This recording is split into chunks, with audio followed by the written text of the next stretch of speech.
warahmatullahi wabarakatuh. Halo semua, saya Elisa Trirahmawati, NIM H0419017 dari Prodi Penyuluhan dan Komunikasi Pertanian, Fakultas Pertanian, Universitas 11 Maret Surakarta. Selamat menyaksikan video praktikum metode dan teknik penyuluhan.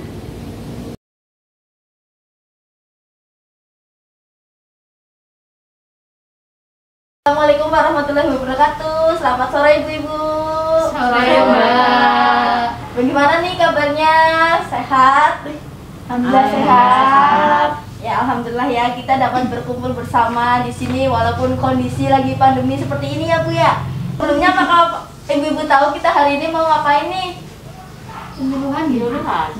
Iya betul, penyuluhan. Khususnya itu penyuluhan mengenai pengendalian hama terpadu, hama warang yang menyerang padi menggunakan pestisida nabati dari rempah-rempah.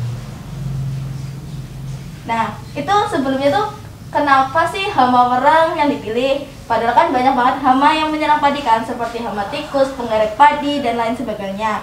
Nah, ini tuh disebabkan karena mungkin ibu-ibu sudah mengetahui ya bahwa hama warang itu sangat meresahkan kita semua dan bahkan dapat berdampak besar bagi kita semua, khususnya seperti gagal panen yang terjadi di kecamatan tetangga kita, yaitu Kecamatan Sambi dan Banyudono di bulan Agustus silam. Nah, karena dampak yang besar, maka hama warang ini tergolong ke dalam hama penting. Hama warang itu selain dapat menimbulkan gangguan mekanis seperti menghisap cairan pada padi, hama warang juga dapat membawa virus atau patogen kepada tanaman. Nah, hama warang itu mulai menyerang padi pada saat 14 hari setelah tanam dan gejala serangannya akan nampak pada umur 20-40 hari setelah tanam. Nah, tidak hanya menghisap cairan saja seperti tadi, hama warang kan juga menularkan virus ya. Nah, virus itu tuh belum bisa diobati sampai sekarang kecuali menggunakan varietas unggulan yang tahan terhadap hama seperti IR64, Inpari, dan lain sebagainya. Seperti kita ketahui bahwa hama itu kan berevolusi dan dapat menyebabkan hama-hama baru yang sehingga tanaman tersebut menjadi lemah terhadap hama tersebut. Nah, dari hama warang itu sendiri bisa menyebabkan 80% gagal panen dan jika tanaman mulai terserang sejak umur 10-15 hari setelah tanam. Nah, oleh karena itu, fokus kita pada penyuluhan hari ini tuh mengenai bagaimana cara pengendalian hama warang. Itu. Nah, hama warang sendiri tuh itu sering menyerang kepada kepada padi di sawah, bukan padi gogo. Jadi kan di Desa Munggur itu sendiri kan kebanyakan itu petani sawah ya yang memiliki usaha tani padi dan jagung. Nah, oleh karena itu selain itu juga ada satu ekor warang betina itu bisa menghasilkan 300 butir telur atau lebih. Nah, oleh karena itu ya karena keturunan itu sangat banyak, jadi perlu adanya pengendalian untuk mencegah hama itu bisa menjangkit di padi. Nah, untuk pengendalian hama warang itu sendiri itu ada berupa melalui varietas tahan, melalui penggiliran varietas antar musim, dan penggunaan pestisida. Nah, untuk fokus kita hari ini tuh mengenai penggunaan pestisida. Nah, penggunaan pestisida itu ada 3, menggunakan pestisida kimia atau sintetis, hayati, atau nabati. Mbak, aku mau nanya. Ya silahkan Mbak. Apa sih bedanya pestisida nabati sama hayati? Ya, pertanyaan yang bagus ya Bu. Nah, untuk perbedaan pestisida hayati dan nabati itu sendiri berasal dari penggunaan bahan yang kita gunakan. Nah, untuk pestisida nabati itu berasal dari tumbuhan maupun bagian-bagian tumbuhan itu tersebut, dan sedangkan untuk pestisida hayati itu berasal dari organisme hidup seperti serangga predator maupun hasil fermentasi begitu. Nah, terkait dengan pestisida itu, kita itu pada kali ini akan menggunakan pestisida nabati. Kenapa pestisida nabati? Karena pestisida nabati itu ramah lingkungan dan residunya itu sedikit dan juga gampang dibuatnya. Nah, oke. Kemudian saya akan menjelaskan bagaimana cara menggunakan dan cara membuat pestisida nabati. Nah, di sini tuh kita ada alat dan bahannya. Dan tapi saya hanya membawa sedikit ya Bu. Untuk bahan pertama itu ada serai, ada jahe, dan ada satu lagi lengkuas. Nah untuk alatnya sendiri itu ada ulekan dan ada cobek. Nah untuk pembuatannya secara lebih rinci itu dapat dilihat di video yang akan kita tonton di sini. Ya, monggo disaksikan.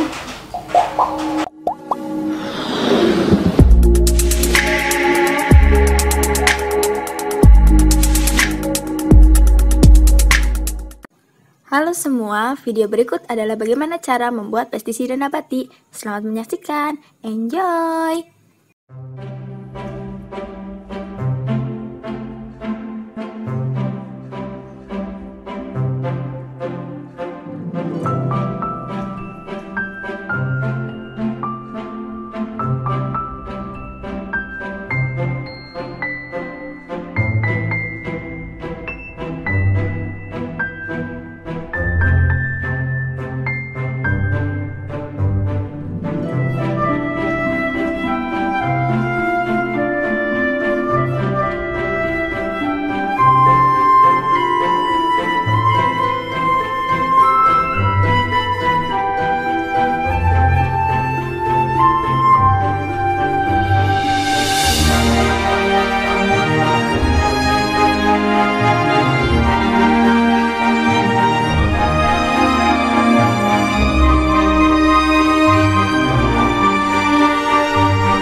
Nah, baik. Setelah menyaksikan video tersebut, mungkin mulai timbul pertanyaan dari ibu-ibu sendiri ya. Nah, di sini tuh saya juga memiliki folder yang berisi tentang materi di dalam video tersebut yang dapat ibu bawa pulang juga untuk sebagai pengingat juga. Silakan. Makasih Mbak. Makasih Mbak. Nah, dari ibu sendiri apa ada pertanyaan? Silakan. Saya Ya silakan. Saya mau tanya. Ya. Ini tadi kan untuk wereng ya Mbak. Ya. Kenapa memilih wereng? Padahal kan hama lainnya tuh banyak ya. Ya, itu seperti yang baik-baik, pertanyaan yang bagus sekali. Seperti yang sudah saya terangkan di awal, kenapa wereng? Itu karena di Boyolali sendiri itu hama wereng itu banyak terjadi di petani-petani dan bahkan menyebabkan gagal panen seperti yang tadi disebutkan di kecamatan tetangga kita di Sabi dan Bayu Dono pada bulan Agustus silam, seperti itu. Jadi kita fokusnya kepada wereng. Ya Pak, ada silakan Bu tadi mau bertanya. Mau tanya ini terkait pestisidanya ya Bu ya? Ini penggunaannya yang tepat tuh waktunya sekitar jam berapa ya Bu? Oke, baik. Ya pertanyaan yang bagus sekali. Untuk waktu penggunaan pestisida itu sendiri itu alangkah baiknya itu ketika pagi hari sebelum jam 9 maupun sore hari setelah jam 3, mohon maaf. Nah, itu ya. Ya mungkin Saya ingin bertanya lagi. ya silakan. Jadi tadi kan dari bahan-bahannya itu apakah harus pakai bahan itu? Kalau bahan lain apakah tidak bisa? Oke, ya sebenarnya untuk bahan itu sendiri itu ada 3 kunci utama dalam memilih bahan. Yang pertama itu bahan yang rasanya pahit seperti daun sirsak, biji mahoni dan lain-lain. Itu tuh biasanya untuk mengendalikan hama belalang. Dan yang kedua itu bahannya rasanya panas seperti jahe, lengkuas serai, bawang putih yang tadi kita gunakan ini untuk mengantisipasi hama wereng. Dan yang ketiga itu bahan yang baunya menyengat seperti jengkol dan mengkudu itu untuk hama seperti tikus. Seperti itu. Terima kasih Mbak. Oke, nah mungkin ada yang mau bertanya, ini apakah pestisida ini tuh hanya berlaku untuk hama wereng saja? Itu tuh tidak, karena pada dasarnya yang tadi, karena sifatnya panas itu dapat untuk mengatasi hama-hama yang hidup dalam kondisi lingkungan yang lembab seperti wereng, dan juga dapat pada tanaman pada penyakit hama kutu putih di bunga seperti itu. Tadi kegagalan panen itu sendiri yang saya sebutkan 80% itu seperti ini ya Bu. Ini tuh akibat karena hama wereng ya, sangat parah sekali Bu. Nah, dan untuk hama werengnya sendiri tuh seperti ini, dan seperti tadi cara pemakaian pestisidanya itu langsung disemprotkan kepada bagian tanaman yang ada hamanya seperti ini. Nah, dan selanjutnya itu untuk pestisida yang telah dibuat contohnya itu ini tuh udah didiamkan selama 1 sampai 2 sampai 24 jam. Nah, untuk pemakaiannya itu nanti ini disaring dan dimasukkan ke dalam tray seperti ini, dan untuk pemakaiannya itu langsung disemprotkan dari seperti ini. Nah, seperti itu Bu. Ini buat saya nambah. Wah, boleh sekali Bu. Oke.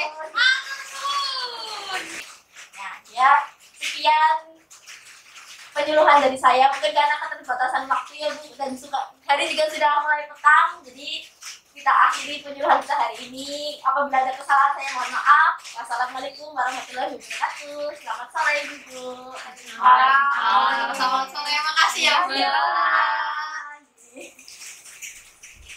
Nah,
Universitas 11 Maret Surakarta. Selamat menyaksikan video.